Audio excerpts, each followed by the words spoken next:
Shri Joseph Benny പന്തിപ്പോൾ കൃത്യമായി പറഞ്ഞാൽ വഖഫ് ട്രിബ്യൂണലിന്റെ കോർട്ടിലാണ്. ഇപ്പോൾ വഖഫ് ട്രിബ്യൂണൽ എന്ന് പറയുമ്പോൾ ആളുകൾ അത് നിയമബാഹ്യമായ ഒരു സമിതിയാണോ എന്ന് തെറ്റിദ്ധരിക്കുമ്പോൾ എനിക്ക് ഭയമുണ്ട്. അങ്ങനെയല്ല, അത് നിയമത്തിനകത്ത് നിൽക്കുന്ന കോടതികൾ പോലെയുള്ള ഈ വിഷയങ്ങൾ പരിഹരിക്കാനുള്ള ഒരു കോടതിയാണ്. അപ്പോൾ വഖഫ് ട്രിബ്യൂണലിനെ കാര്യങ്ങൾ കൃത്യമായി, അതായത് ടൈറ്റിലുമായി ബന്ധപ്പെട്ട കാര്യങ്ങൾ വഖഫ് ട്രിബ്യൂണലിനെ ബോധ്യപ്പെടുത്തുക എന്നുള്ളതല്ലേ ഇക്കാര്യത്തിലെ ശരിയായ ഓപ്ഷൻ?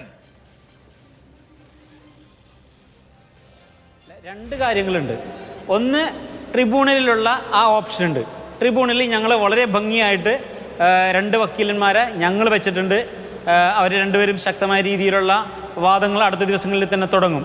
അതേപോലെ തന്നെ മായിൻ മേത്തർ അവിടെ മായിൻകുട്ടിയുണ്ട്, അവരും നടത്തും. അത് വഖഫ് പ്രോപ്പർട്ടി അല്ല, അതായത് ഈ കണ്ടീഷൻ വന്നിരിക്കുന്നതിൻ്റെ പേരിൽ അത് വഖഫ് പ്രോപ്പർട്ടി അല്ല എന്ന് ട്രിബ്യൂണൽ വിധിച്ചാൽ പോലും ഈ പുതിയ നിയമം വന്നിരിക്കുന്നതിൻ്റെ പേരിൽ വീണ്ടും അവർക്ക് എന്ത് ചെയ്യാം?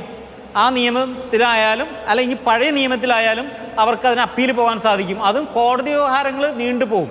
പക്ഷെ ഞങ്ങൾക്കിവിടെ അനുഗ്രഹമായി വന്നിട്ടുള്ളത് പാർലമെൻറ്റിൽ ഇപ്പോൾ പാസ്സാക്കാൻ പോകുന്ന ആ ബില്ല് അത് നിയമമായി വരികയാണെങ്കിൽ സുന്നിയും ഷിയയും ഉണ്ട്. അതിനകത്ത് ഷിയ വിഭാഗത്തിൻ്റെ ന്യൂനപക്ഷ വിഭാഗമായ ബോറ, അനഖാനി എന്ന രണ്ട് സമുദായങ്ങൾക്ക് വഖഫ് ബോർഡല്ല, അവർക്ക് ട്രസ്റ്റിലൂടെയാണ് അവരുടെ സമർപ്പണങ്ങൾ അവർ ലഭിക്കുന്നത് എന്ന് JPCയിലെ ആദ്യത്തെ സെഷനിലല്ല, JPC വന്നതിന് ശേഷം രണ്ടാമത്തെ സെക്ഷനിൽ അത് അവർക്ക് വേണ്ടിയിട്ട് കൂട്ടിച്ചേർത്തു.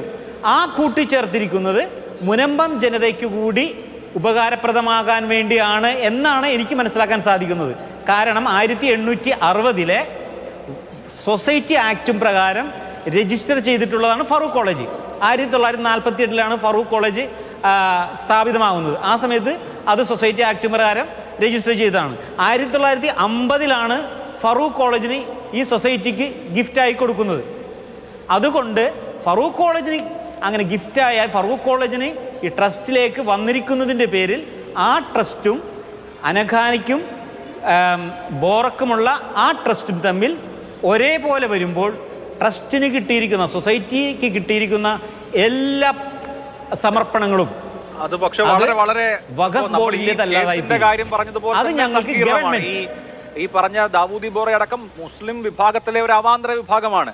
ഈ ഇവിടെ കോളേജ്, അതായത് കേരളത്തിലെ മുസ്ലിങ്ങളിൽ അങ്ങനെ ഏതെങ്കിലും ഒരു വിഭാഗത്തെ അങ്ങനെ അവാന്തര വിഭാഗങ്ങളെന്നോ ആ വിഭാഗത്തിലെ ന്യൂനപക്ഷമെന്നോ അപ്പോൾ പ്രത്യേകിച്ചൊരു ഡിനോമിനേഷനായി കണക്കാക്കാനില്ല. അവർക്ക് മാത്രമുള്ള ആനുകൂല്യം എങ്ങനെയാണ് ഫറൂഖ് കോളേജിൽ ബാധകമാവുക?